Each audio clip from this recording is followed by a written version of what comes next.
Welcome to Season 4 of the Innovation Junkies podcast. In this season, you'll learn from successful innovators who have influential stories, practices, and strategies that will have your gears turning. Prepare to be inspired, challenged, and empowered. This is the Innovation Junkies podcast.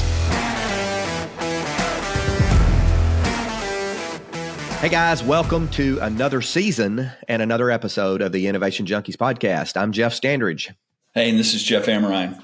Glad to be here. Yeah, me too. Going to have to forgive us today. We're kind of burning on fumes, late night. Yeah, staying up all night drinking bourbon. Not a good recipe for success. Too bad we weren't doing that, right? That's right. I'm glad we weren't doing that. No, one of our teams was recognized as a finalist for Arkansas Business of the Year, which we're very proud of. And so we had a little shindig down in Little Rock last night. And so I know you guys drove and had a late night getting back home.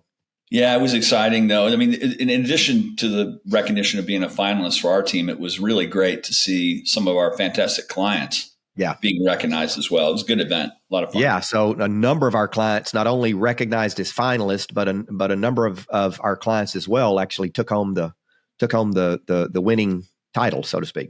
They did. Well deserved and well done on all counts for sure.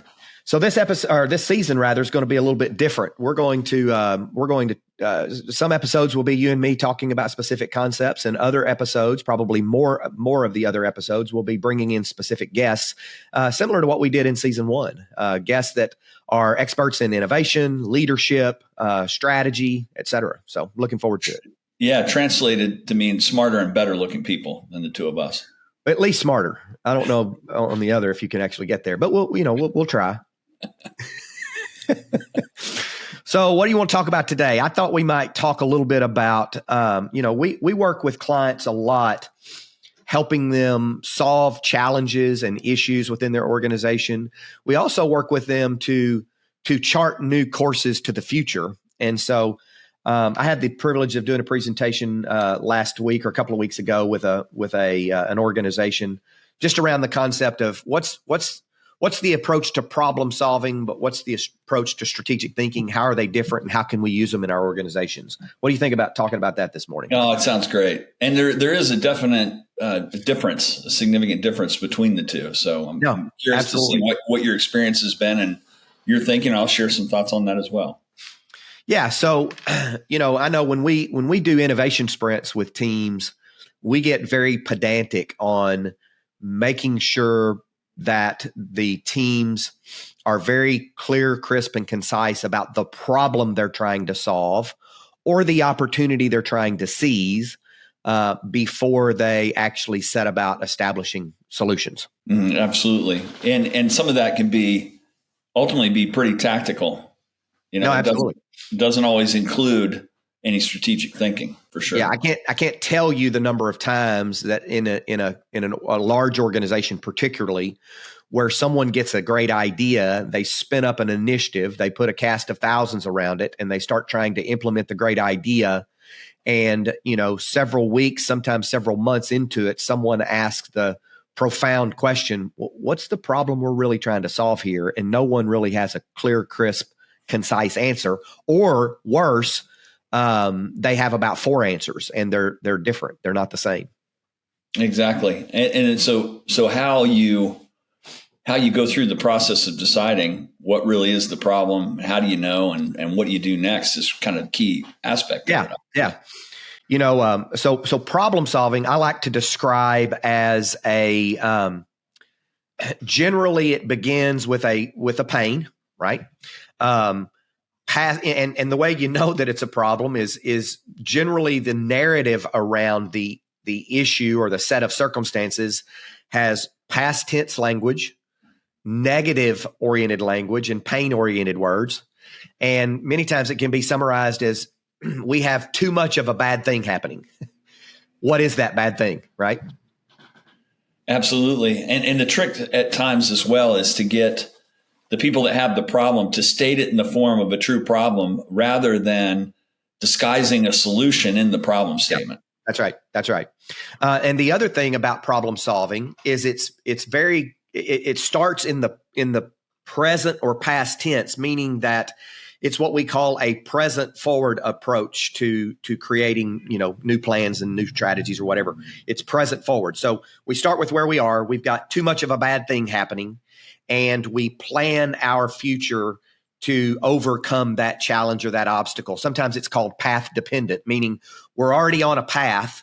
We don't intend to change the path. We just have to figure out how to overcome the obstacle that has fallen in the way of our path. Right. And that's a big part of it. And one other nuance that I've seen is a lot of times where people are new to this kind of an approach, they get hung up on the idea of problem. And sometimes you have to recast it and say, problem can also be an unmet need. That's something right. that's not happening. And that sometimes that gives them the frame of mind that will allow them to move ahead in their thinking. Yeah. And sometimes, when it's really difficult to articulate the problem, I like to do a kind of a gap analysis exercise, a kind of a current state, desired state. Say, okay, we're having a hard time homing in on exactly what the problem is. So let's start, and maybe we have a group of 3, 5, 7, 10 people or whatever. So let's try to articulate what's the current state of our circumstances today. And, we can do those with Post-its and flip charts or however we want to do it. But let's articulate what those current states are today. And then once we've got a good idea of, okay, everyone agrees this is the current state, then let's talk about, okay, well, what do we wish it would be? What's the desired state? And we articulate those. Maybe it's a brainstorming exercise, same process with flip charts and pads. And I like to put the current state on one side and the desired state on the other. And once we're clear on, this is where we are, this is where we want to be. So let's talk about the gap in between and what's preventing us from getting there. And if we go through that same exercise on the gap, many times we can begin to identify the actual obstacles that are standing in our way that we can frame up in the form of a problem statement or statements that we need to actually solve. And I think the thing that's instructive as well about the process we use and the process that works is it's a significant amount of iteration and asking these questions about why does it matter? What truly is the problem? How is that end state going to be different? All that kind of stuff. But I think that you can't afford to be impatient in the process because it's iteration in your thinking to get to the point. You kind of spiral through it to get to the point that you actually have more clarity of the beginning state and the end state you want to get to. Yeah, and sometimes that process requires on the front end, a fair amount of what I would just call quantitative evaluation and analysis. Let's look at the credible facts and statistics. Yeah. Let's look at the issues that we're observing that lead us to believe there's a problem. Let's articulate those issues in the form of the current state, right? Let's look at the data. What is the data telling us? But once then we've looked at those credible facts and statistics, we've done our kind of key issues or current state, desired state, and we analyze that gap, and we've got, let's call it a single, clear, crisp, concise problem statement. That's still 60% maybe accurate and 40% assumption. That's right. To your point, I think it was Edward Deming, the father of total quality management and the lean movement, that said, "In God we trust, all others bring data." Yeah. And so continually pushing people to get out of the frame of mind where they're using adjectives and instead where they've got empirical evidence to back up their assertion is much better. It removes opinion and you just have the clarity of having facts. Yeah. And then it always does good to sniff test our problem statement with some customer discovery, go out and put together some unbiased, open-ended questions, identify the people that we think are the ones that experience the problem to the greatest degree and go have a conversation with several of them to really understand, are they experiencing the problem to the same degree we think it exists as a problem? Yeah, exactly. And this is a little bit like a qualitative inquiry or trench warfare part of it, where to truly get meaning, you've got to engage with the customer, ask those good open-ended questions, the customer or the subject matter expert or the influencer, to try to get the insights that you need. And it's so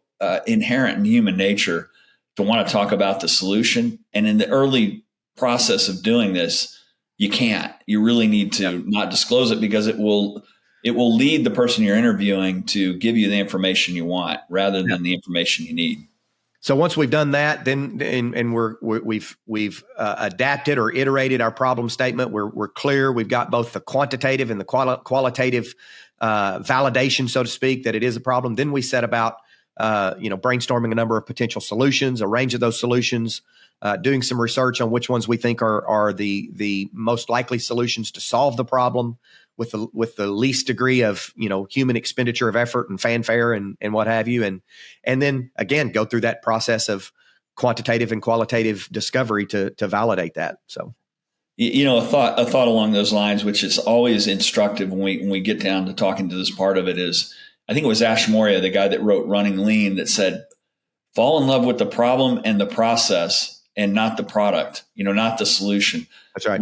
And I think that it forces a mindset where you're more objective as you go through it. And that, again, is counter to human nature. We always instantly kind of want to jump to the solution. But if you're true to the process, you're going to end up with a better solution because you've really fallen in love with the problem statement and not a specific point solution you might have in mind. That's right. And bringing Deming back in with a lot less waste. Right. Wasted time, right, exactly. Wasted effort, wasted expenditure of money and what have you. So let's pivot a little bit and talk about strategy. I like to think of strategy. So we talked about problem solving being path dependent or present forward. I like to think of strategy as being path independent or future back. Right. So generally it's begins with an opportunity, which is future tense, positive, gain oriented words. Or not enough of a good thing, where a problem is too much of a bad thing. The strategy begins with an opportunity where we don't have enough of this good thing that we need to have. And the thing about strategy, problem solving is more comfortable because it's more concrete. Strategy involves a theory or a set of theories. By definition, strategy contains uncertainties and it's uncomfortable. It's more abstract. Yeah, it's more abstract, and in some ways it forces you to think with the end in mind as part of it. We talk a lot about what's the vision and why does it matter. I think there's been some good frameworks for strategy over time. Yeah, excuse me 1 second. I apologize for I had to bring him with me today, and he was being so good. So a little human moment there for you on the Innovation Junkies podcast, ladies and gentlemen. And that was way better because I was just getting ready to talk about esoteric things like Porter's 5 forces and systems thinking. But it's something, and I can't remember who it was that said it. They said the problem with most strategic plans and strategic planning is there's no strategy That's right. built into it. We kind of get involved in the mechanics of the process that we all know and love without really any strategic thinking to think That's about, right. What are the strategic components to this and what are the trade-offs and what are the external forces and the competitive influences that are going to push you one way or another in strategy. So, yeah. So strategy says that this is what we believe will happen. We're not entirely certain, but based on our experience, based on our research, based on our examination of the internal and external factors, as you said, this is our educated theory. And so, while it needs to be well thought out, it needs to be based in fact, it needs to be based in data, both qualitative and quantitative. It still is, in fact, a set of theories. And there's also other good frameworks like the blue ocean, red ocean types of things where you're really thinking about competitive influences, who else is around you, the adjacencies as you think about your strategy. There's lots and lots of good stuff written. Great book by Peter Thiel called 0 to 1. And he talks a lot about thinking about things that will make an organization 10 times better, thinking about the special sauce that will differentiate. All those things that we talk about in terms of sustained competitive advantage, they're typically achieved by having a strategy that's a little bit different, that's well thought out, that's vetted, and it captures a vision of where you want to go. And it's more than just the mechanics of going through the strategic planning process. It requires some real thought and analysis. Yep. Agreed.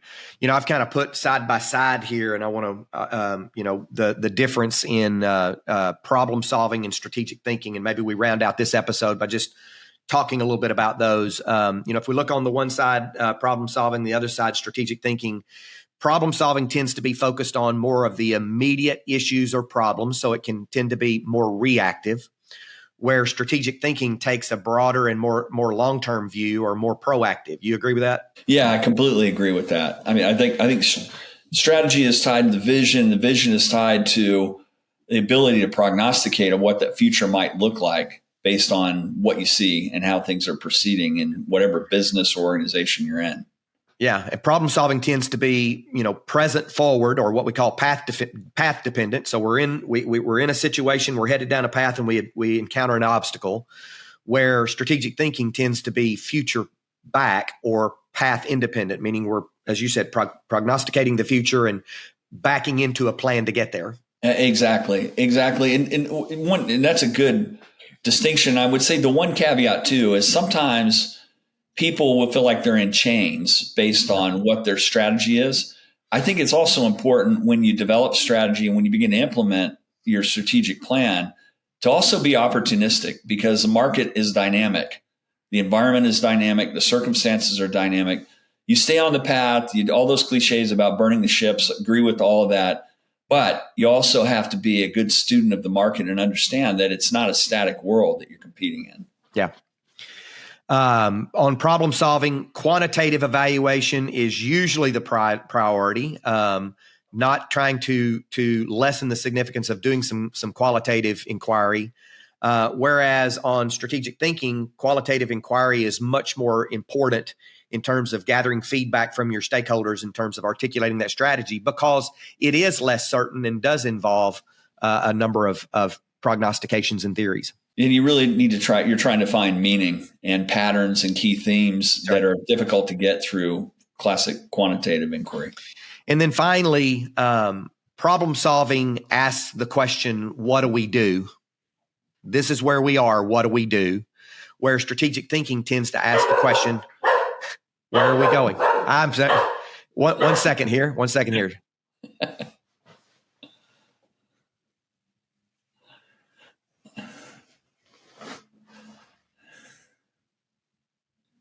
We're never too good for a human moment, are we? I was going to say, you need to feed that dog. What's wrong? Yeah. He's eating, but we're downtown and people walk by the windows and that gets him. He's just doing his job, right? He's just doing his job. He's trying to keep his pal safe. So problem solving asks the question, what do we do? This is where we are. What do we do? Where strategic thinking asks the question, where are we going? Exactly. And one is typically more long-term, looking into the future. The other is in the moment. There's no doubt about that. Yeah. That's right. Great stuff.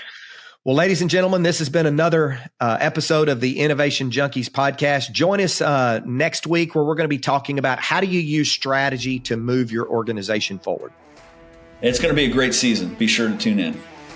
Thanks for joining. We'll see you next time.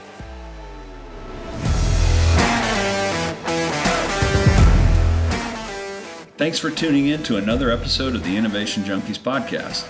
We hope you gained some valuable insights and inspiration from today's conversation. Be sure to subscribe for more episodes featuring leaders in the forefront of innovation, and don't forget to connect with us on social media to continue the conversation. See you next time.